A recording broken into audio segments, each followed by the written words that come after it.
Welcome back to Marketing Management and Money. We are your hosts, Ryan Owens and Ryan Murray. Welcome back, kings and queens of small business. Yes, you are. We're all rich. We all are. So that's a good way to kick this one off. That's a good way, because listen up. We're talking about money this week. Money. Money. All right, make it happen. Make it rain. That's too dirty. So we, as I've grown up in, small business and entrepreneurship, I've come a long way in the way that I've perceived money in small business and how it works, how it could benefit, how it could be a detriment. I've always heard that I had always heard that cash is king, right? Sure, yeah. But as I've experienced more and learned more, become much wiser in my dealings with gold. I've learned that not all cash is created equal, right? Some money can be real expensive, which is a weird thing to say. You're getting into some interesting concepts that I wish all entrepreneurs understood. Oh yeah, but not too many do. Cash is king, and so you go after it. And if you got it, you're good. And if you don't, and here's something. So one interesting thing when I realized this is that if I have cash in my company, I can always stay in business no matter what. I can have horrible management. I can have horrible sales. I can screw up on so many fronts, but if I have cash, I can stay in business. Yep. As soon as I run out of cash, I'm out of business. Yep. And this is a common theme, and you'll hear me repeat this several times throughout various episodes. I mean, when we talked about the inverse relationship between sales and cash in one of our previous episodes, I was hitting on the same thing and saying, look, you got to have that cash. You can have record sales and still, go out of business. You can have record profits and still go out of business because it all boils down to cash. And I think people logically want to accept that, but I don't know that they internalize that so much. Right. And so I'm glad that you're bringing this up and talking about the, kind of the different types of cash flow. Yeah. So I was just going to say, I feel like there's a myriad of different directions that we can take this, right?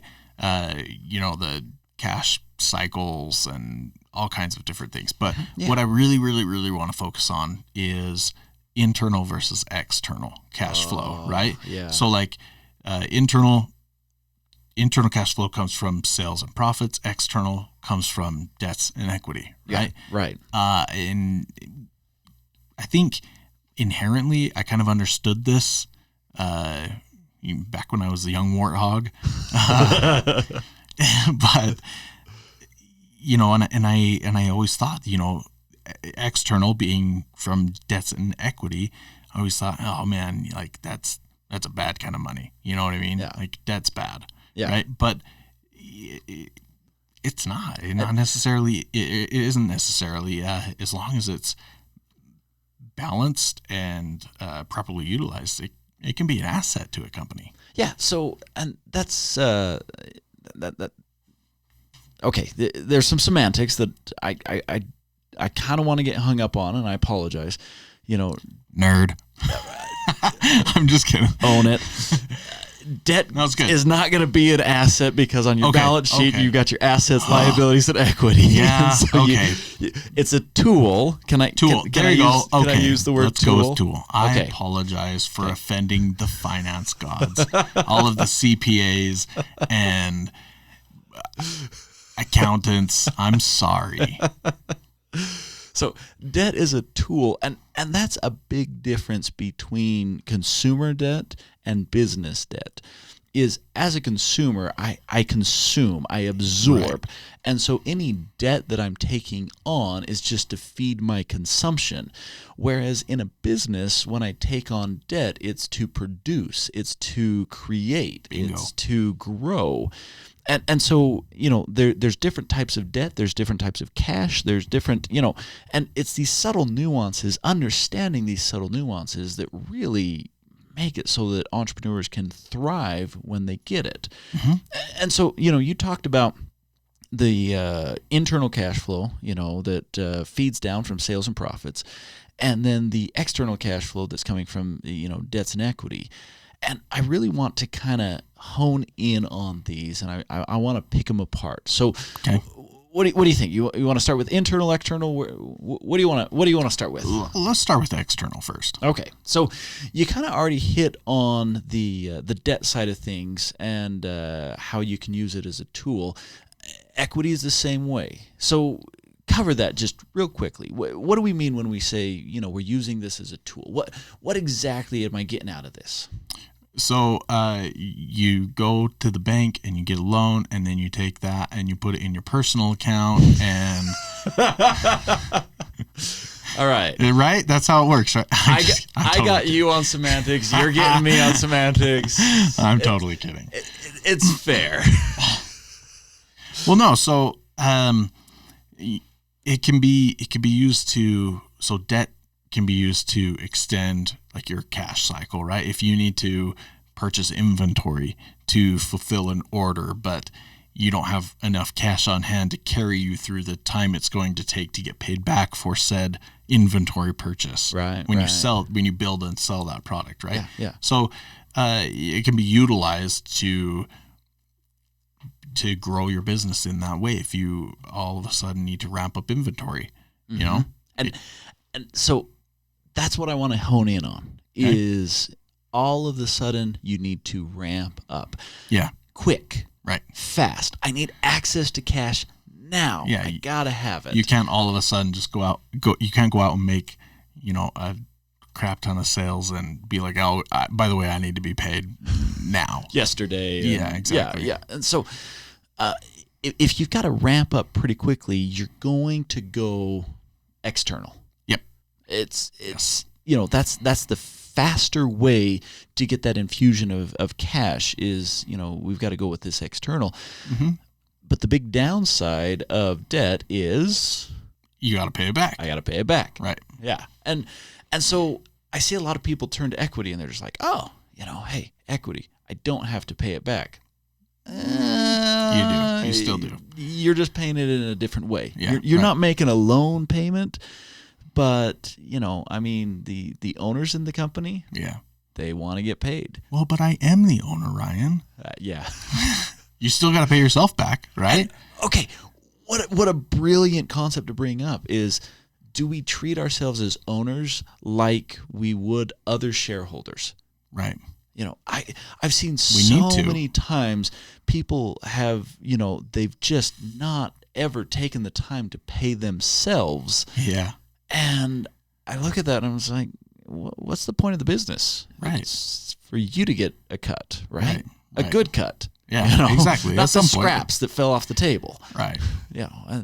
And so, you've got this external where debt and equity, they raise the capital quickly. They get you access to capital quickly. They, it's good for ramping up and high growth, and but it comes with some risk For sure. because I've got to pay this back. I've got Exactly. demands of creditors. I've got demands of shareholders. And Yeah, there's a balance there, and if you're not careful with that balance, all of a sudden you get pulled down. You get pulled underneath, and you can't get back out. Right. yeah. So cash is king, but all of a sudden, it's now my worst enemy. Yeah. Exactly. Because of the type of cash flow that I'm getting. Right. I'm getting over leveraged, Yeah. and I just can't sustain it. Right. It's just not happening. Yeah. So another way another avenue that you can essentially go down with debts and equities is like if you have investors, right? Mm-hmm. If all of a sudden they're infusing your business with cash and infusing it, at some point they're going to be like, hey, what's this doing for me? Yeah. Let's pay back. Let's pay Exactly. back. Yeah. So that's where, if you flip over to the internal cash flow, Right. and internal cash flow is really interesting. So internal cash flow, it comes from the business. The business is generating the cash flow through sales or profits. Through sales that filter down through profits. So it's actually profits that are generating the cash flow. Yeah. It's the sales that are generating the profits. Yeah. And I'm getting a little bit technical here, but there's a reason why. I was just going to say that's really important. It's a good way to say it, because there really is substance there that needs to be clarified. Yeah. So I can be a high sales company, but if I don't have profitability, I will not have cash flow. It's just not going to happen. And so that's why the distinction there to say it's the profits that are generating the cash. Yeah. But the profits are also going to pay back the debts and take care of the equities. Right. And so you can, I'm jumping back to the external cash flow. You can eat up all of your internal cash flow if it's having to go pay back this, external cash flow that you at one point grabbed. But let's not delve too deep down there. Yeah, there are, like I said before, there are a million different directions. Oh, you got me started. I love this topic. There are things that I want to bring up that I'm like, I don't want to say that. Let's focus here. Keep it on at least one plane for now. Right. So we've got this internal cash flow. Well, flip side, external, it's quick, ramp up. Internal, slow. Yeah, because really, really slow. Cash cycles, and you got to make the sale, and and then you got to get paid for the sale, and then you got, like you said, you got to filter that down through the rest of the parts of your business.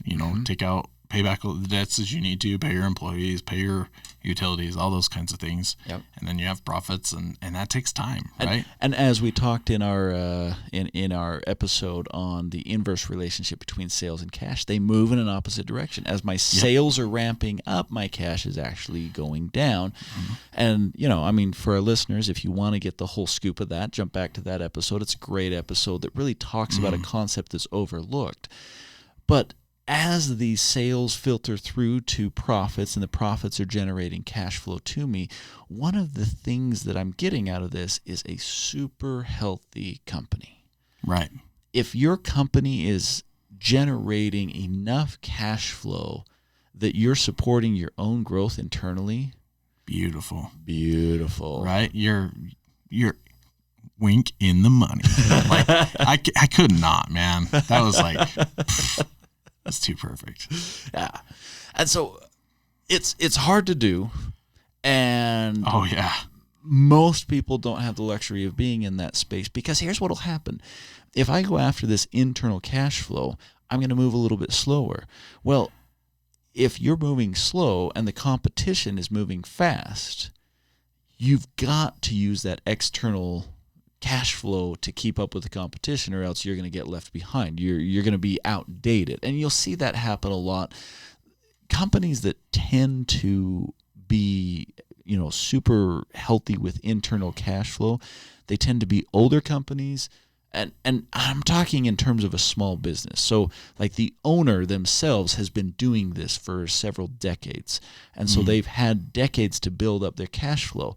But they've also had decades to entrench themselves in a certain way of doing business. Yeah. And, all of a sudden the new punk kid comes along and starts undercutting their business because they're so entrenched in their way of doing business that they've lost their competitive edge. Yeah, right.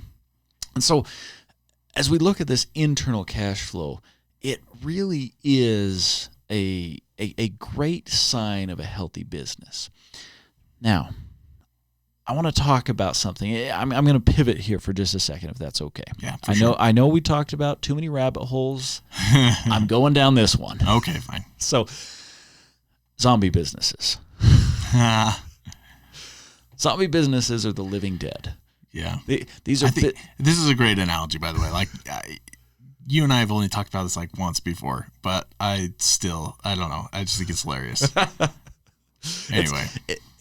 A zombie business is a business that looks like it's alive, moves like it's alive, but on the inside is actually dead. Yeah. Feed me. And the way that it's dead is because of the lack of cash flow, but it's still getting subsidized. Okay, let me give an example of a business that I was working with, and this will kind of tie it in and hopefully make a little bit more sense.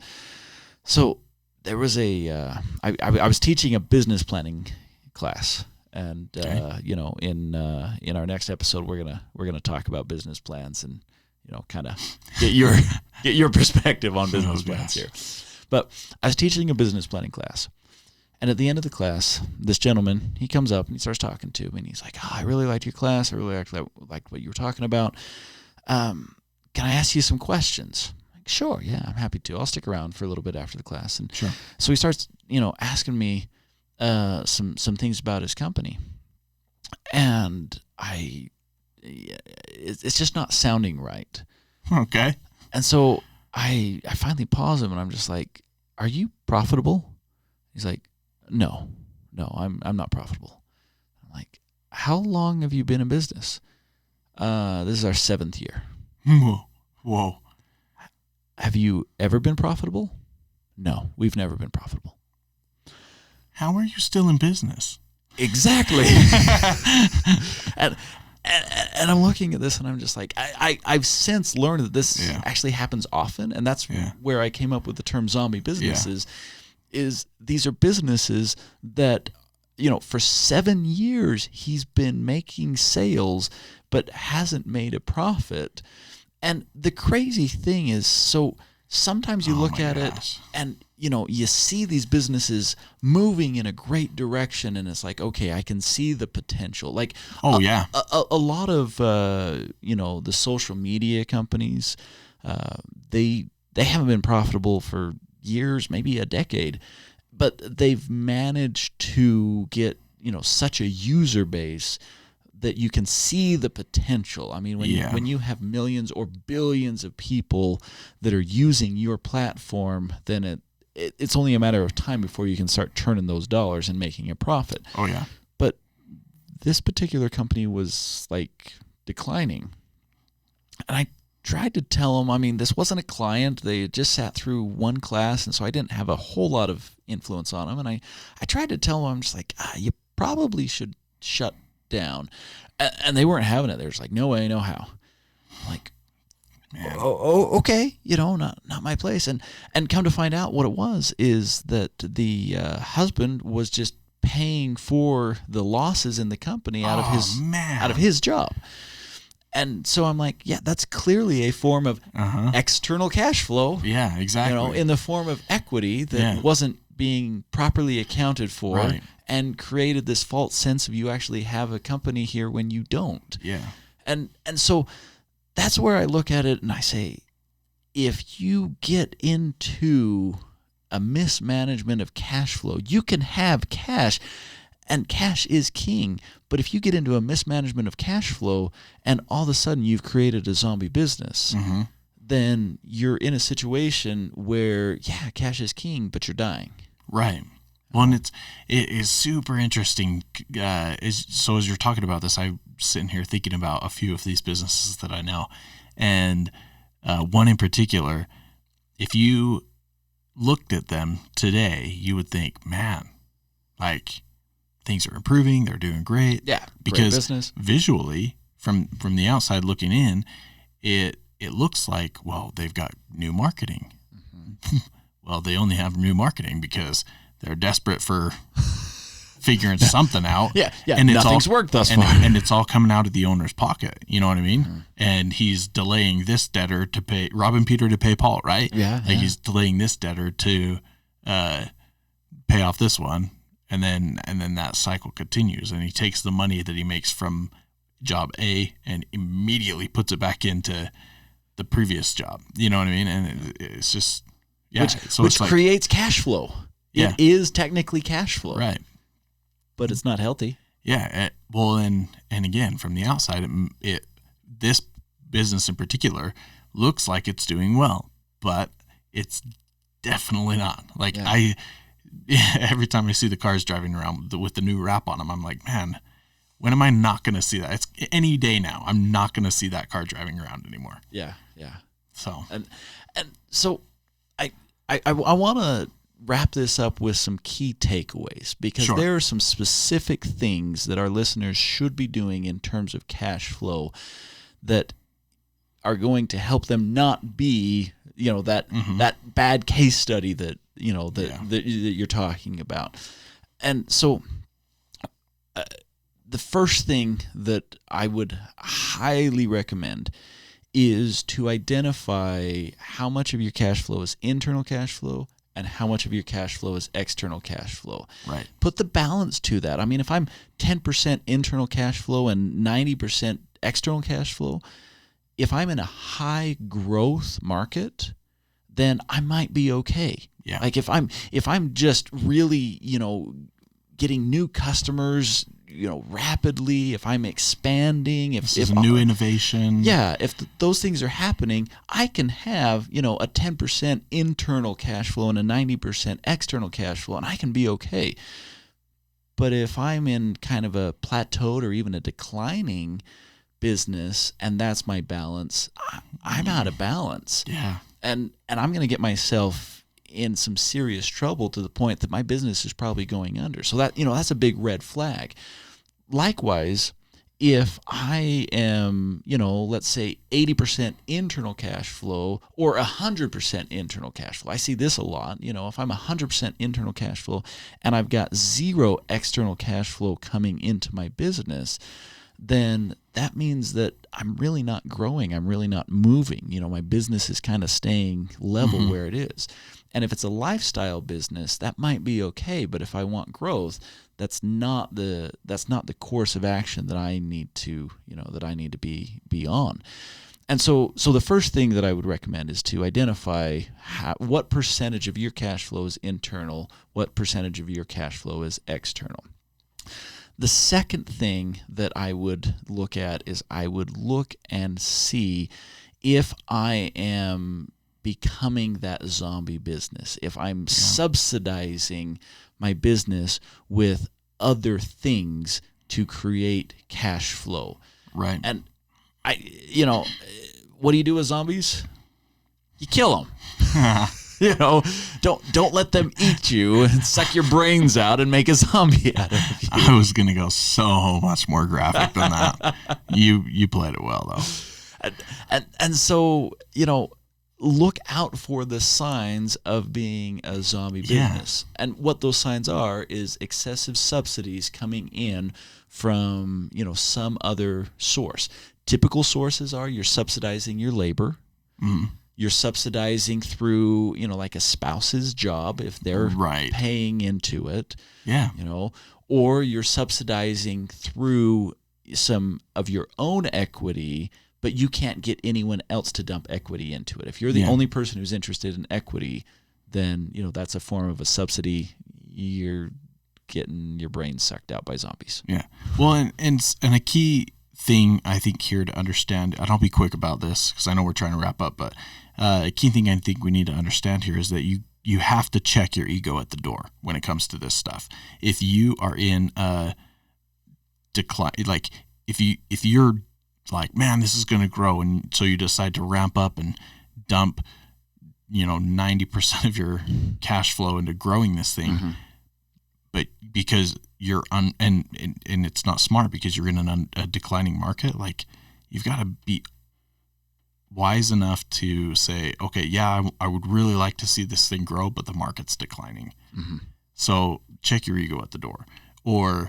And the same thing with a zombie business. If you're like, man, just, one more year, we'll take one more year and just infuse this thing with cash. At some point it's like, dude, check it at the door and realize what's going on and adjust appropriately. I'm not saying like give up and throw away your hopes and dreams or whatever, but check your ego at the door and make smart decisions. Yeah. So final thought here. You've got to be looking for the relationships of your cash to the other aspects of your financials. This is kind of a high-level topic, and so I'm not going to go into it at the podcast. Yeah. We're putting out the 30-day challenge, the 30-day finance challenge. We're going to cover it in that. Yeah. We'll be covering it in future episodes of the podcast that are going to be dedicated to financial ratio analysis. It gets a little bit deep, but it's so cool from coming from me, from somebody who didn't start out in finance, isn't a nerd like you. Like, own it. It's cool. It's cool that you own it, because there's some really cool things that are going to come out of this challenge for you and your small business. Yeah. So subscribe, keep with us, and keep the conversation coming. Keep making that money. Making the money.